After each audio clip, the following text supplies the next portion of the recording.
Let's navigate into tax obligations in the Dominican Republic associated with property ownership.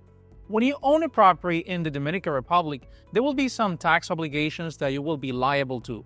The first one will be property transfer tax, and the second one will be property tax. There is another tax that most people are not aware of, if not until the moment when they will sell the property. And I'm talking about capital gains. I am going to break down all those tax obligations, what are the impact, the percentages, and what is the consequence of not paying those taxes on time.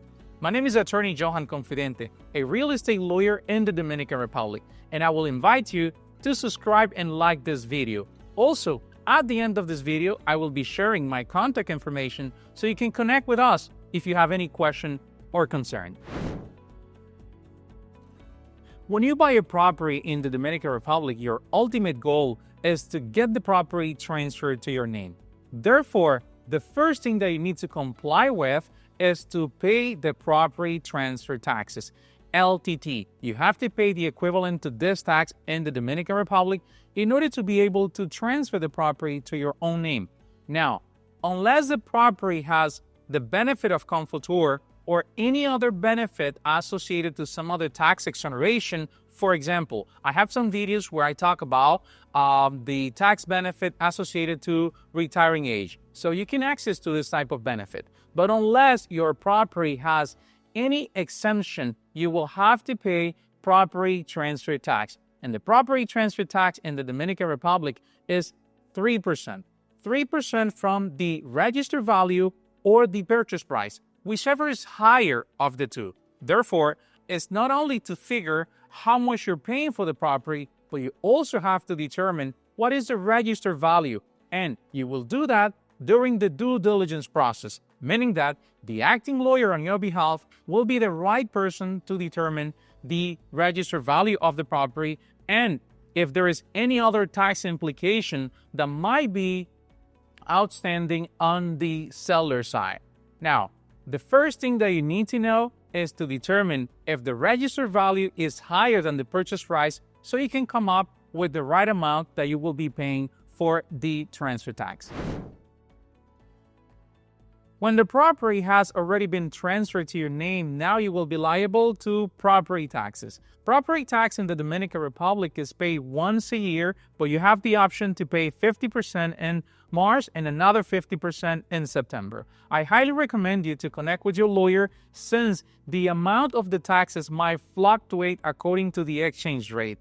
When I say the amount, I'm saying that the percentage is going to be the same. You pay 1% based on the last registered value of the property, considering that regardless if your property has CONFOTUR or not, the Dominican Tax Administration will consolidate all your properties together and will give you a total tax exemption of approximately $160,000, and you will be only paying 1% on the amount above the 160. I highly recommend to double check on a yearly basis with your lawyer so you can see if you will be liable for property taxes since it will be fluctuating. The property tax obligation, meaning the amount, the registered value, might fluctuate according to the exchange rate. You might have in your mind that you paid 170, 180, or you paid 160, but now because of the fluctuation of the exchange rate, your property might be subject to property taxes. So I highly recommend to double check with your lawyer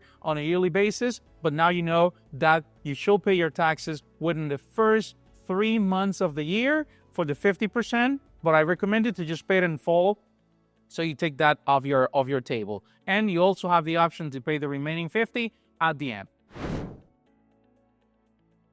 Well, the last tax obligation that I would like to talk about when talking about tax obligation associated to property ownership in the Dominican Republic for individuals is capital gains. Capital gains is one of those tax obligations that people only realize that they have to pay when they're now sitting at the closing table with their attorney, but this is not the right time to plan around capital gains. You have to think about capital gains since the minute that you're buying the property. You have to make the right strategy to make sure that you're not impacted by capital gains in the end when you're selling your property. So it is crucial to think about capital gains and have the right strategy and consider that this tax will impact 25% on the gains, 25% for individuals and 27% for company. But this video today is only about taxes for individuals associated with ownership in the Dominican Republic. I encourage you to connect with us